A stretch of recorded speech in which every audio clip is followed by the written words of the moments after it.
Hi there, this is Shane from Miscast Gaming, and today I'm joined by Dave. Hey, this is Dave. Just going to record a little battle for you here. So Shane and I played this game, I want to say last week sometime. So we finally got around to writing a report. So I'm playing my Daemon Legions this time. Really trying to get a handle on the book, actually put some games on the table. So I've got an interesting list that I designed. I have a lot of points and characters here. I'm trying out a 2 Greater Demon solo monster kind of style. So my general is the Maw of Akan. So he's got the Greater Dominion, and I think his Dominion is clearly the strongest that exists in the book. Rerolling 1s to wound, as you'll see with the rest of my list, that has a lot of synergy. There's a lot of good targets for it. He's a master of evocation, which is an excellent lore, I think, for this army because it gives you a selection of combat buffs, debuffs, and like some limited sniping, which is pretty good. And I outfitted him with the Kaleidoscopic Flesh and the Chitinous Scales, which is hard target 1 and 5+ armor, just to kind of keep him healthier, and it allows him to kind of brawl a little bit better and stay alive, in theory. So we'll see how that goes. And secondarily, I picked the Courtesan, which is a bit of a controversial choice. A lot of people think it sucks because it dies to divination and so on. But we'll see. I haven't fought that yet, but I chose him with an adept of witchcraft because I think witchcraft is a really strong adept. You have a couple really good spells in that selection. And the main thing that I think is appealing to me about him is I got this combination of this mesmerizing plumage.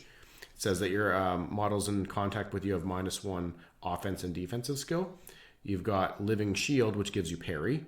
And then the Courtesan itself has offense, defense 7, and distracting. And that combination together says that something with offense 5 is reduced to 4, and then my defense 7 is increased to 8, which means you now hit me on 5s, but I have distracting, so you hit me on 6s. And in the scale of things that you fight, most things in the game hitting you on 6s is very powerful. Yeah, it allows elite units to only hit you on 6s, which really adds a ton of protection to that character. Mm-hmm. So moving on from there, I've got a unit of 24 Myrmidons with Whip Crack Tail, which is lightning reflexes, full command. 11 Succubi is a good scorer that can actually brawl pretty well with garbage, can easily kill chaff, having 3 attacks apiece. And they're not easy to remove, being fearless and so on. The 10 Lemirs is an interesting choice because I've given them the Standard Bearer, Unnatural Roots. Each of those obviously adds the +1 to combat res, so they have a flat +2. 10 isn't great on their own, but they're very tough. Resilience 5, Aegis, parry. And the next choice, the Hope Harvester, goes in with them. So together they form a block that takes up the space of 18 infantry models. The whole thing's Resilience 5, it all has an Aegis. It's all very hard to remove. And they get to walk around shooting the gun on the Hope Harvester while being scoring and generally very tanky. So I think that's a really neat choice that I want to play around with a lot. I've got 3 Brazen Beasts with Incendiary Ichor, just because I think it's clearly the cheapest option, but I think it's just all around good. It protects you from pyromancy, lets you ignore regen situationally, and has only a few times in the game where you wish you didn't have it. I'm trying out Hoarders because I got cool models for them, and I just want to see if I can let them pull their weight. And I had some points in the extra list, so they got +1 agility from the tentacles. Mage Blight Gremlins, no upgrade on them, but I think that they're an absolutely astounding unit in theory and in practice. And my final piece is the Titan Slayer Chariot with Divining Snout, allowing him to just make crazy long ball charges and threaten space against dragons and so on. Yeah, he specifically has a great charge distance against models that have more than 1 magic weapon. Any more than 1 magic item, so banners even count. So if someone has a character with a magic sword and a banner on the unit, it'll count. Right. He gets +2 advance rate and reroll charge ranges against those targets. So. And does he also get an increased charge range against very large models? Yeah, so he gets +2 advance rate against Towering Presence as well. So if you happen to be Towering Presence and Divining Snout, he has +4 advance rate going up to 11. And Swift Stride, because all the demons have Swift Stride, and then reroll his charge distance. So pretty nuts. Against a dragon-style character, he would have an incredible charge. Yeah, and he's designed for hunting monsters. Not great if they have an awesome save. But for example, that chariot charging a giant will almost on average kill it before it attacks. And if I choose to use the Greater Dominion of my general, rerolling 1s to wound, it on average you just blow up a giant before it rolls any dice. So some neat stuff there. Excellent. And this is your lores you took. This is your lore for your Maw, I believe. Yeah, so the Maw is evocation. I ended up picking these spells against Shane here. So I picked Lethal Strike, I picked Spectral Blades and Whispers of the Veil because I think flat out those are just incredible spells. Reloading to wounds with melee attacks is great, and Lethal Strike is always something excellent to access. And especially when I see Infernal Dwarves across the table, he's got a lot of 4 and 3+ armor save stuff. There's no way I'm not going to pick a Lethal Strike spell. Whispers of the Veil, -1 resilience and discipline. Their -1 resilience isn't as amazing against Shane because, it's good. It's always going to be good. But really that discipline is what I'm trying to access because if he's sitting on stubborn tests on 8s, 9s, and 10s in that range, a -1 is a huge turner. And then I ended up picking against him. I could have picked more combat buffs, but I wanted to pick Hasten the Hour and Touch of the Reaper because they both work differently, but they're both snipe spells. And when he has 4 characters and only one of them has a special save, I can really try and threaten and bring down some characters. And so my Courtesan has, I picked Raven's Wing because you can never go wrong with being able to manipulate the board. And then Twisted Effigy because I thought he's got a 20-man unit of guys that shoot, and he has 2 wizards. And if he puts both wizards in one unit, I can try and use the boosted version to hurt his casting rolls. And if not, then I can try and turn off his shooting. So I thought that seems like a pretty good way to go. In my shooting model, my Fire Wizard is almost always in my Citadel Guard with the handguns. And since he's not a master at all, that -2 really hits him hard. Now, one thing I did not consider at the time, and it'll come up later, is that his one unit with the Wizard BSB combo actually has MR3. And when you have MR3, and my plan is to disable your shooting and make your magic worse, but on a very cheap roll, that actually makes that spell a huge investment. And then it's hard to see later, but you'll notice that I didn't really cast that on them at all, and that's the reason I just kept looking at it saying, wow, that's not... A 5+ is now an 8+, and that's just not worth my dice, so... Here's a picture of my army. Front and center is the Lemures with the Hope Harvester. You got your 11 Succubi, and the back's the 5 unpainted Hoarders there I'm testing out. The Titan Slayer Chariot on to the side. The Brazen Beasts, and then that's the Courtesan to the final side. And then beside the Courtesan, I've got the Maw. The Mage Blight Gremlins, seen pictured as rats. Please forgive me. And then the Myrmidons of various colors. All right, moving into my army, I'm Shane. I'll be playing the Infernal Dwarves here. This is the same army I used in my last game against Will. It's the same army I'm going to be using for quite some time. It's got the normal loadout of characters and core, 1 large unit of Citadel Guard, and the key to this army is that I'm running this 30 Immortal unit. I'm just doing everything I can with it to get as good as I can with it. For my spells this game, I took a slightly different suite of spells. First off, you'll notice that this is Alchemy, which is what my level 4 wizard has, and I only have 3 spells selected here. That's because my Lord level wizard, my Alchemy wizard, took the Hereditary, which frees up my Pyromancy wizard, who's only an adept, to take 2 spells from Pyromancy. That's because I'm going to try and do as much Pyromancy damage to Dave's army as I can, and because Alchemy has a lot of ineffective spells against demons. So for my Alchemy spells, for my Wizard Master, I took Word of Iron, which is just always going to be something that shows up in my armies, because if I can get it off, it's just incredible. Glory of Gold, which is absolutely just a way for me to choose a unit and give it flaming attacks. This is specifically important because my Battle Standard Bearer is deployed in my Citadel Guard. I tried to split my characters fairly evenly between my units, so my Citadel Guard unit can fight off a real attack, and that way I can use the wizard who's in the unit of Immortals to give the unit flaming attacks, since the flaming banner is on the BSB who's with the Citadel Guard. My third spell is Silver Spike. I love Silver Spike.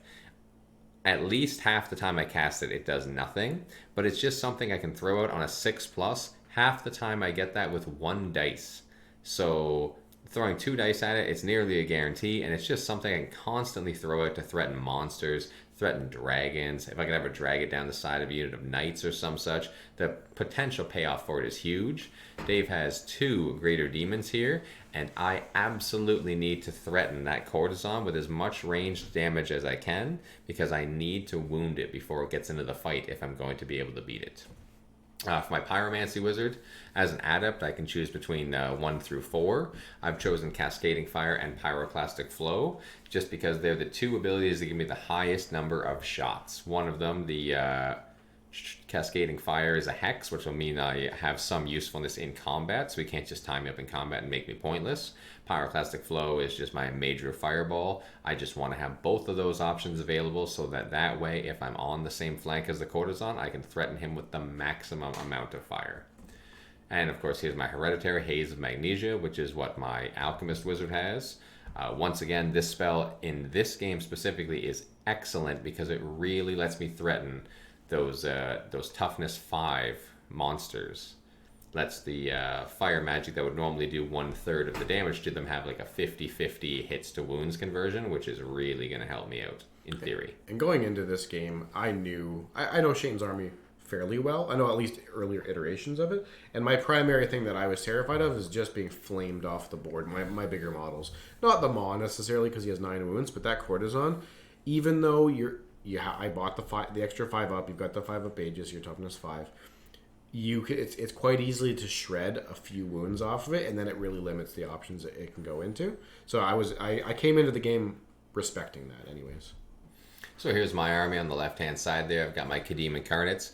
Only 5, of course, because I can't afford the full 6. I would if I could. Behind that, I've got my 30 Immortal unit. They're 30 Immortals with Infernal Weapons and Shields, of course. And for my characters up front, I have my BSB on the left, my Alchemist Wizard center left, my Overlord center right, and my Pyromancy Wizard on the far right. The Overlord and the Alchemy Wizard, the 2 middle models, will be going in that Immortal unit. The 2 other models will be going in the Citadel Guard. That's the 20-man other orange-based unit to the right.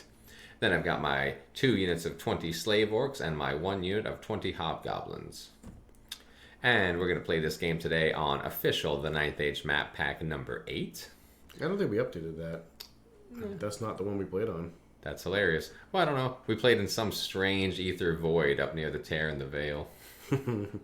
We did, however, play Counter Thrust. Right. Yeah, and it was Capture the Flags. So I actually had 5 scoring units, which looking at it actually influenced quite a bit on my deployment because I thought, wow, I have a lot more than Shane. I have a lot more avenues for him to take them. So you'll see on deployment, there's a few I just actually kept right back out of the fight. Can you get the Chargers by the TV? We played Capture the Flags, of course, as Dave was just saying. I have 3 scoring units, one of them being my Hobgoblins, so I just want to hide my 200-point Hobgoblins and not lose them. From there, I have my Citadel Guard and my Immortals. Capture the Flag is an interesting game for me. If I lose my Citadel Guard, I have likely lost the game. If I lose my Immortals, I have absolutely lost the game, no matter what type of game it is. Therefore, for Capture the Flags, if Dave wins the objective of successfully capturing the flag, he's highly likely to have won the game in a 20-0 fashion.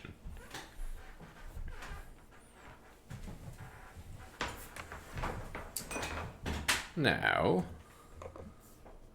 for our deployment, I believe Dave won the role and got a chance to deploy first.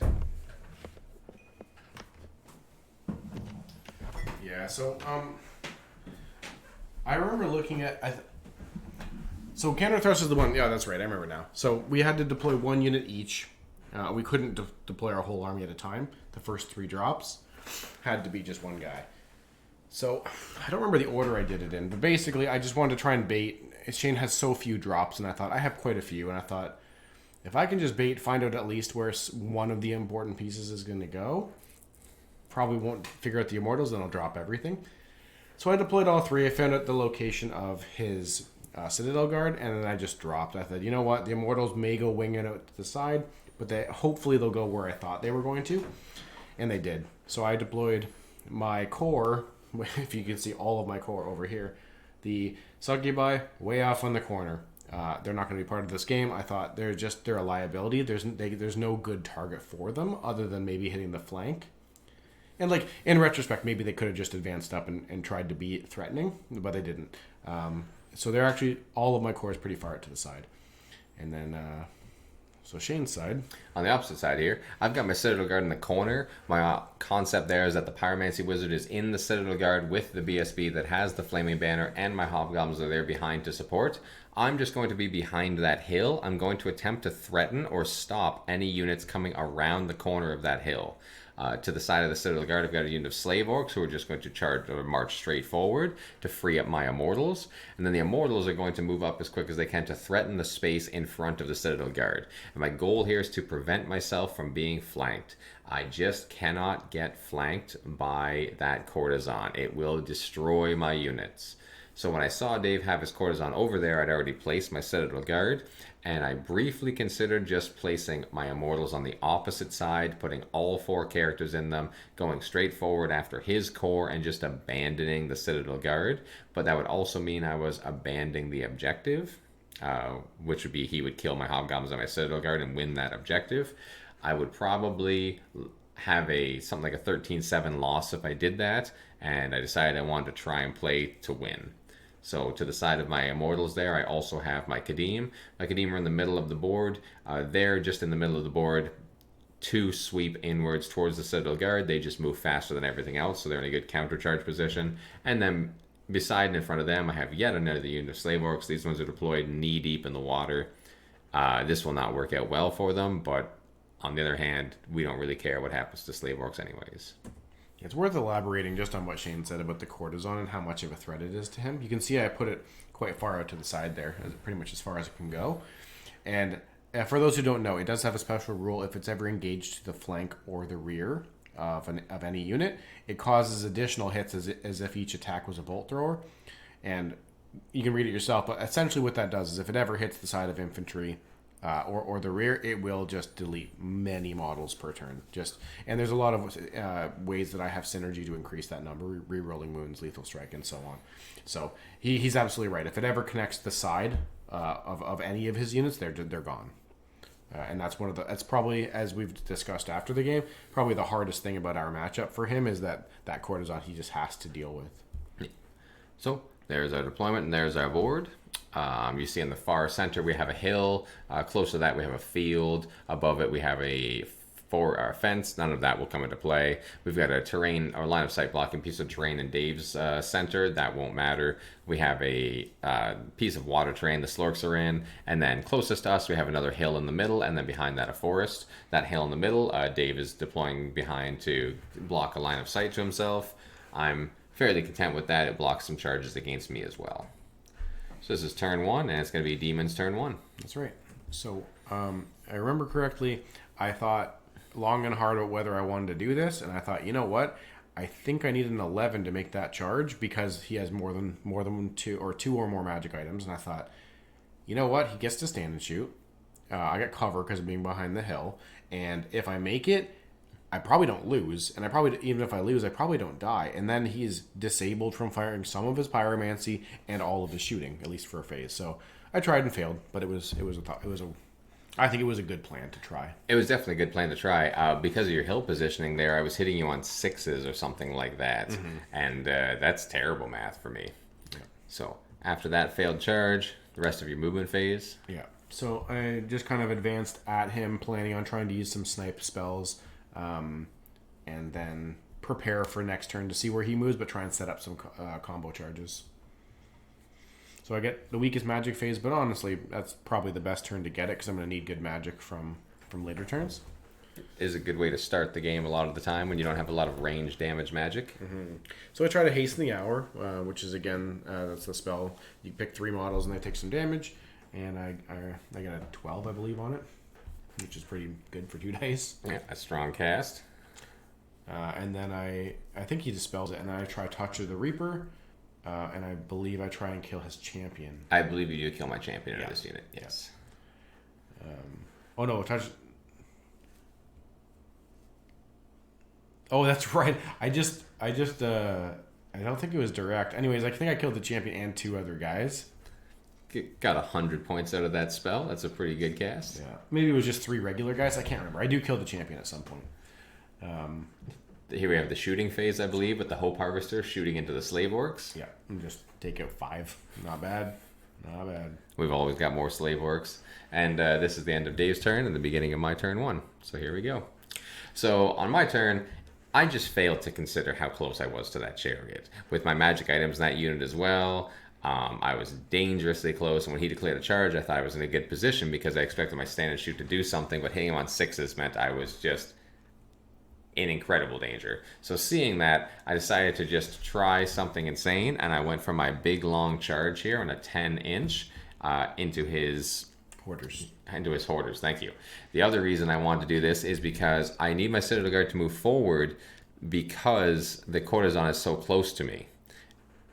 So I will roll and I will fail, and that is okay with me. I will lose a turn of shooting out of that, but I'll still get to stand and shoot next turn, so that's not terrible. Plus, my failed charge doesn't stop me from using my pyromancy.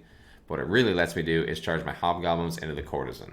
Yeah. So initially I was thinking that I would stand and shoot the courtesan, I would shoot them with the hobgoblins, I would shoot them with the Citadel Guard, and then I would cast my magic into them as well. And then when I realized that not moving and shooting from a stationary position was going to see me hitting him with 6s, and that my shooting was going to accomplish nothing. And if it accomplished nothing on the next turn, he was going to be getting flank charges on me. So I had to do something to stall him out. So I've got a large unit of hobgoblins. I can get him in the front. He's only worth 1 rank. As long as he doesn't kill more than 10 of them, I'm very confident I can stick this and break on his turn.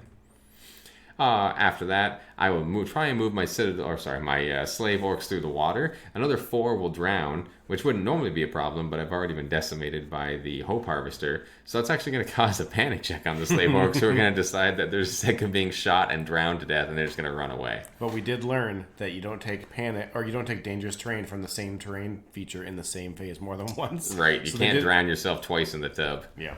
Of course, no one cares because they're slave orcs, so they do that. So this is the end of my turn.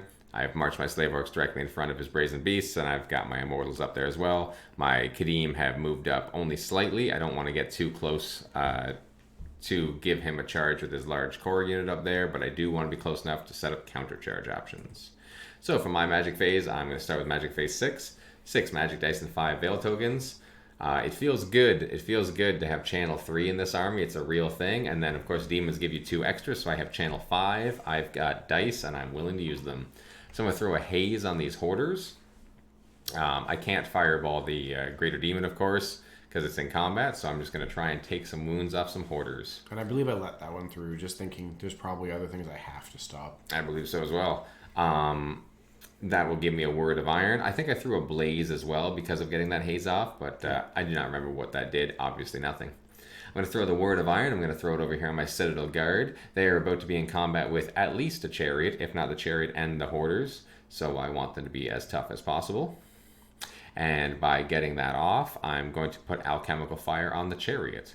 And my thought process here is that the chariot's going to be one of the tougher single models I fight, and I only want to have to fight one of his units in future turns, so I'm just going to try and get rid of this chariot.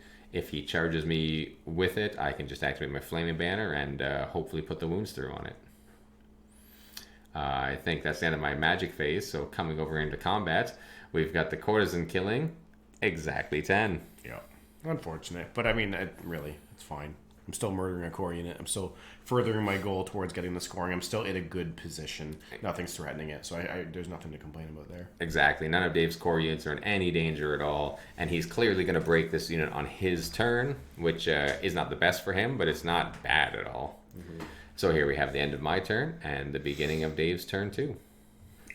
Yeah, so I mean, there's the obvious charge here. They're right in front of me. I'm hoping to blow through them. Brazen Beasts do absolutely astounding turn 1 charge damage. So my thought is I'll charge them, blow them up, move on, overrun, try and get some combo charges later.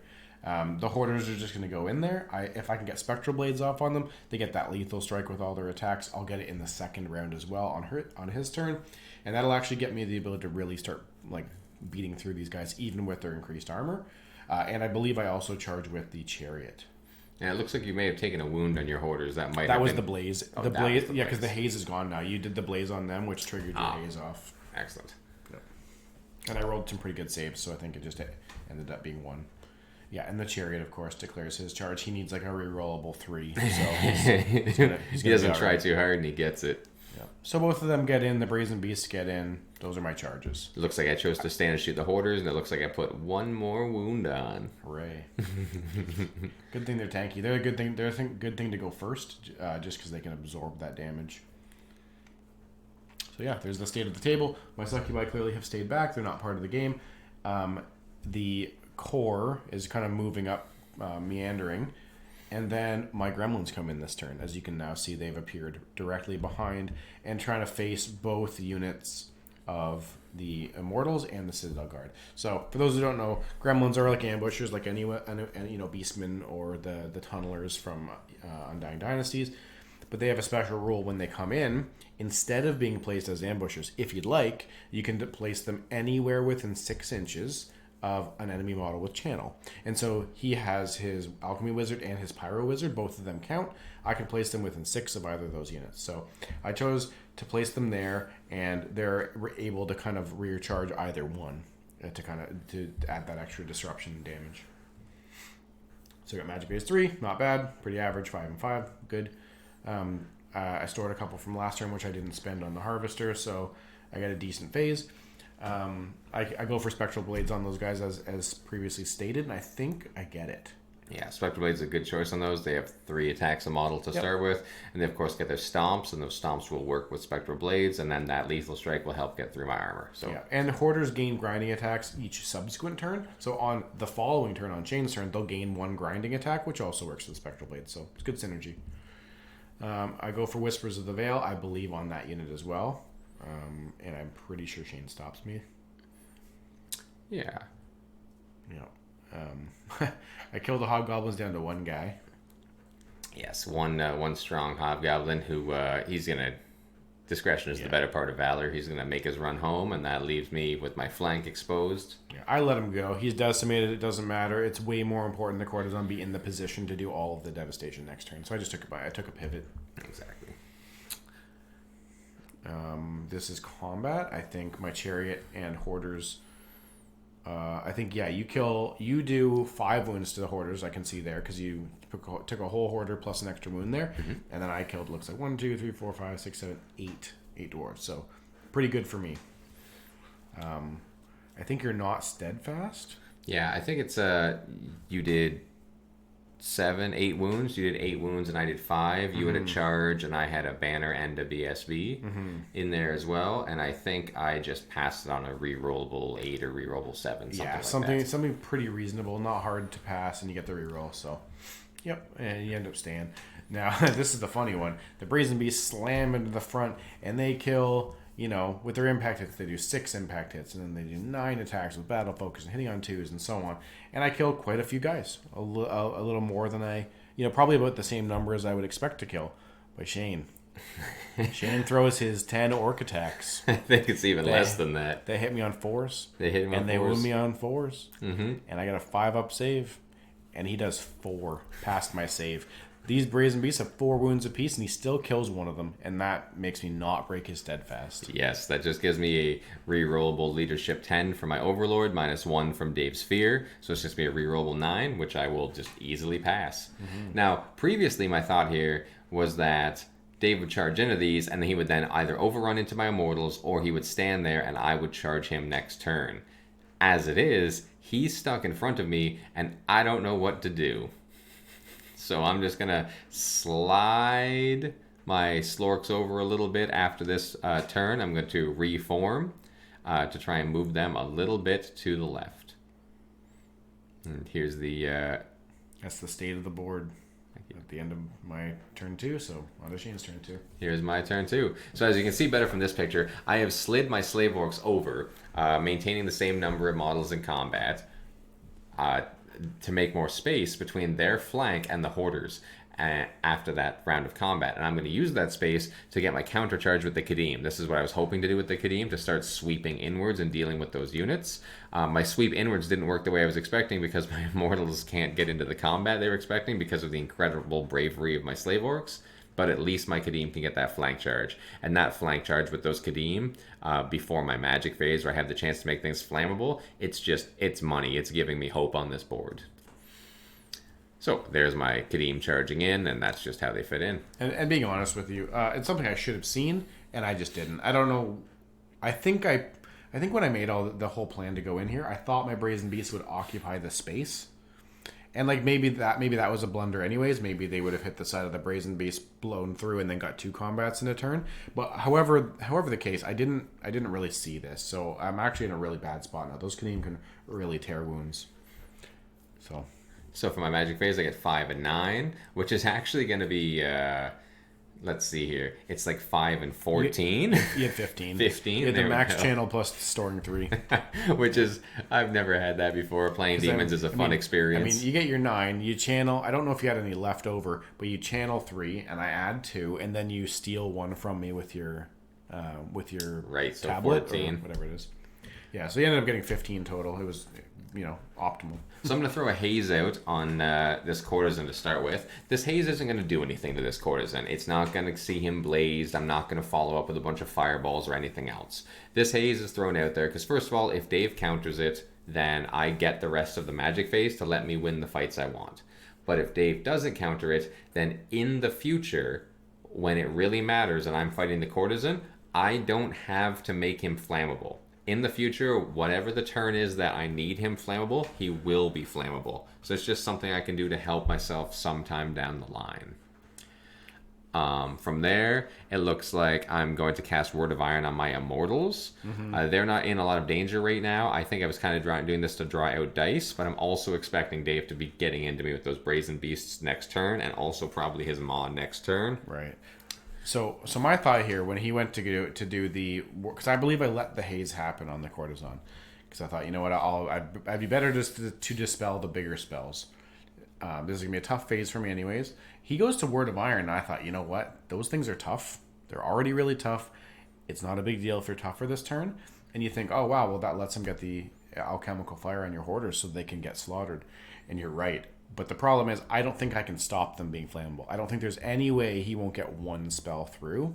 I do have the ability to throw 3 spells this turn, and any one of them that goes off, that's Yeah. exactly what's going to happen. I'm going to make the hoarders my flammable. thought process here was, if I let Word of Iron go, I retain dice and I can stop a big fireball coming towards my courtesan, because he still has the 1 hex that's able to be targeted out of combat. So I thought, you know what, I don't want my courtesan taking 2 or 3 wounds.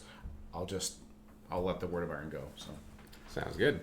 So at the end of combat, the Kadim are going to go into the side, and they hit those hoarders on 4s because the hoarders are defense 5, but I do have that battle focus, which is the equivalent of +1 to hit. Between that, my huge number of attacks, and re-rolling my failed wounds, I managed to just blow them up.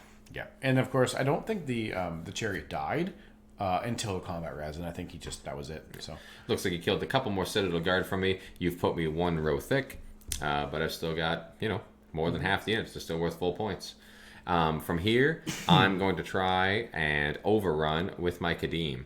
So they're going to try and overrun. They need a long overrun. I forget exactly what. Maybe something insane like an 11. I was going to say, it was somewhere at 9 or greater, but, it wasn't impossible. But if I can get that overrun on the courtesan, that's incredible. It's so worth it that I've got to try. I don't get it, but one of the other reasons I was completely content to try it is if I overrun with them, I can move them forward enough that will let me turn my Citadel Guard so that the courtesan hits me in the front. That way it just doesn't get my flank.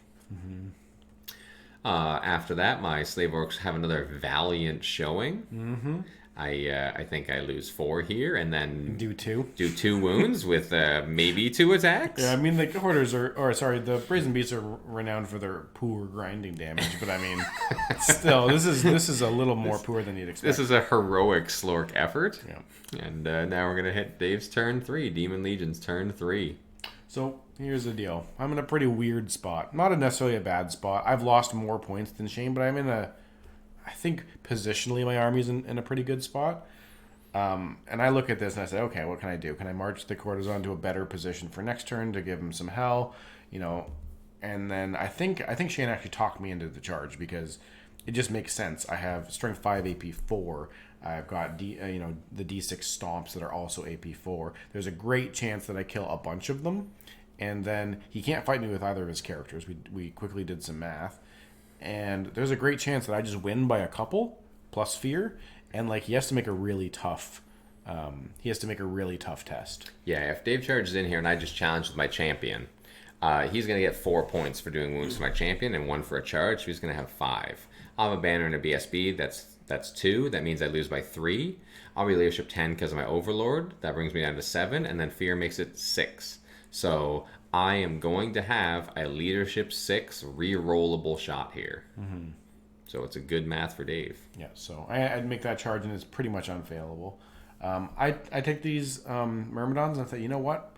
we're gonna do a big charge. We're gonna do a big charge against these immortals. So I think I need a 9 here. It's a pretty long ball, but I'm gonna try it. I'm gonna combine it with a couple other things. So I declare that one. It's at this moment I realize I forgot to put my wizard on the one corner. I almost always have a wizard with a breath weapon on one corner and the overlord on the other to guard my unit against flank charges. I see this big unit coming. I've got a breath weapon. It's on the wrong side. I'm suddenly feeling bad.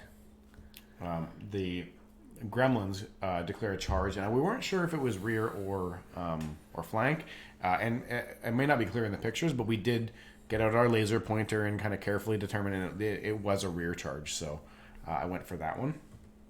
And then, and I hemmed and hawed, and a friendly passerby said, "You know what?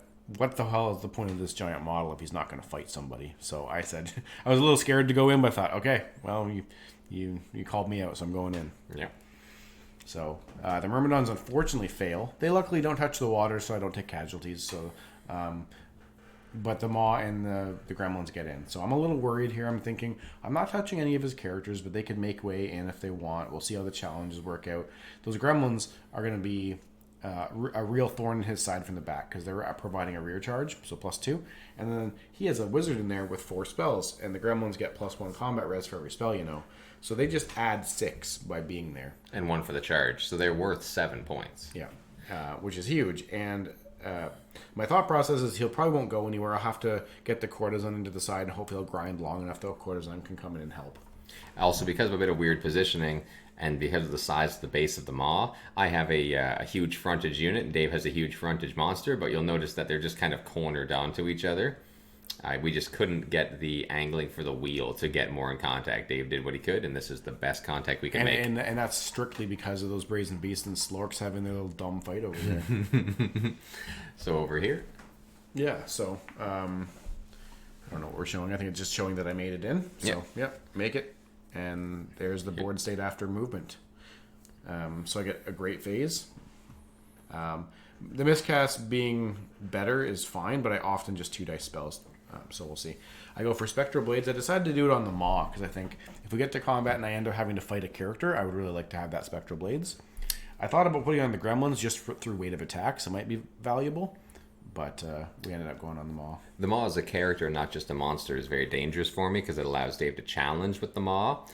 Since my best protected character is an Overlord who has a 1-up armor and a 4-up fortitude, the Spectral Blades, any lethal strike he gets is just going to slip right through my fortitude and my armor, which means every 6 he rolls just does a straight wound to me.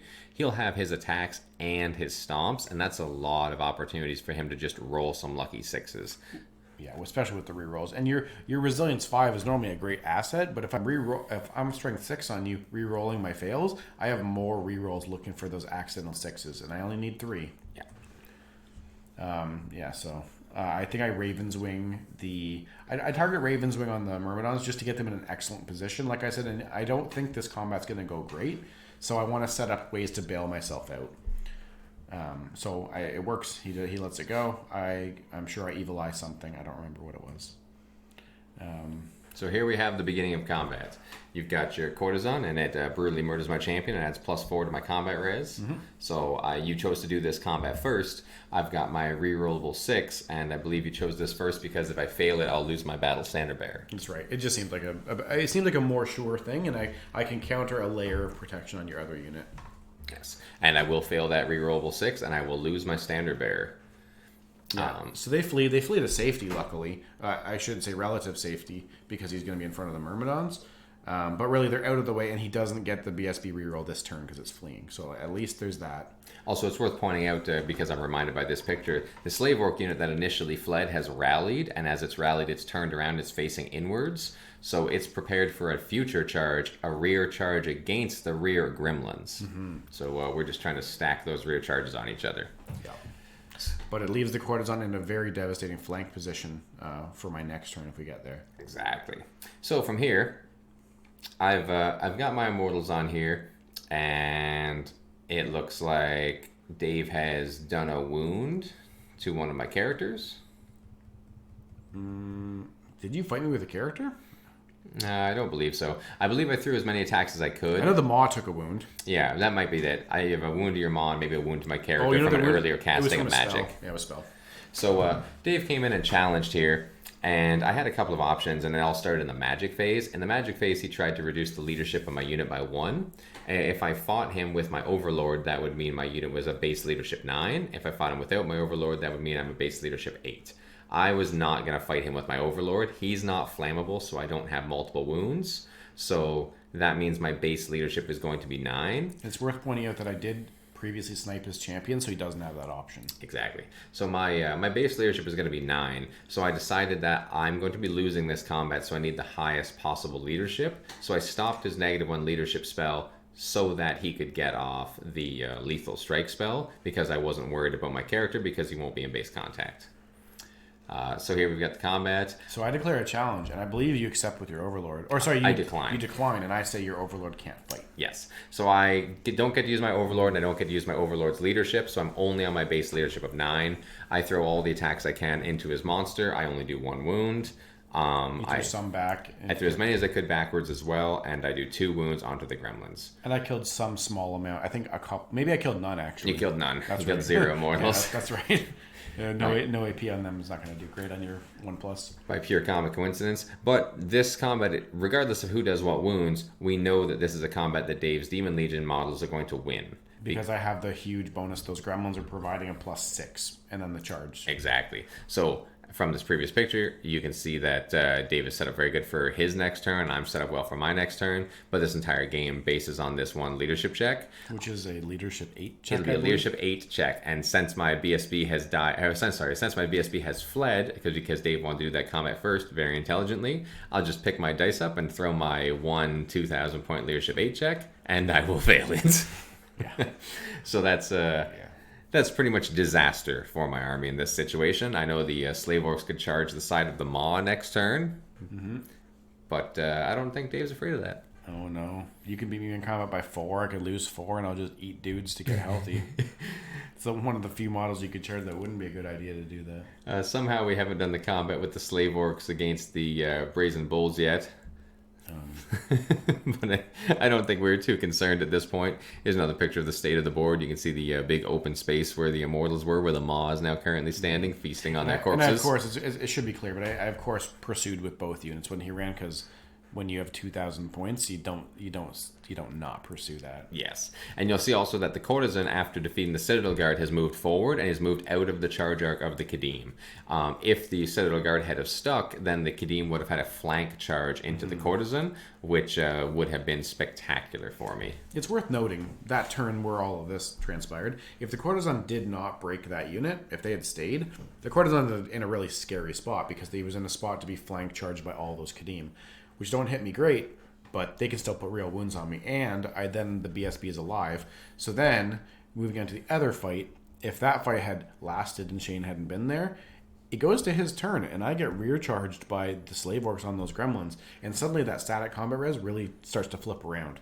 So you could see that fight could have very easily gone a different way. And on the next turn, of course, I'll be able to have a magic phase. The courtesan will already be hazed for the flank charge by the Kadim, so I'll have an entire magic phase where my purpose is just going to be trying to make his greater demon flammable and his greater demon flammable and my immortals flaming attacks. And if I fail on that, I'll just give them the armor save again, make his Maw flammable, and then just try my luck with the Overlord.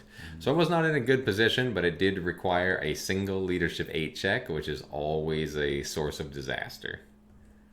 So, here's our victory point score. I don't think we actually tallied it up. The final score will be a 20-0. We called it on the that was what, top of 3? Top of 3, yes. So I mean, were the game to play out, who knows? But it was fair to assume that it would probably be close to that score by the end. I had secondary, and there was almost no way that I could lose it.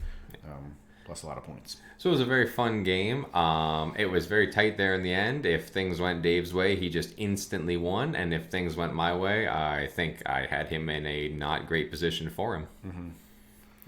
Anyways, it was a pleasure playing the game, and I enjoyed making the report, and look forward to making another one soon. Hopefully we'll get a couple other players out there. We got some warriors, we got some highborn elves. We'll drag them out and Yeah, we're trying to get ready for some upcoming tournaments in Ontario here, and Dave's just trying to get more experience with the Daemon Legions, which is a very new army that we're just really trying to find our feet on. Anyway, thanks. We've been Miscast Gaming, and thanks for watching. Yeah, please subscribe, follow, and all the rest.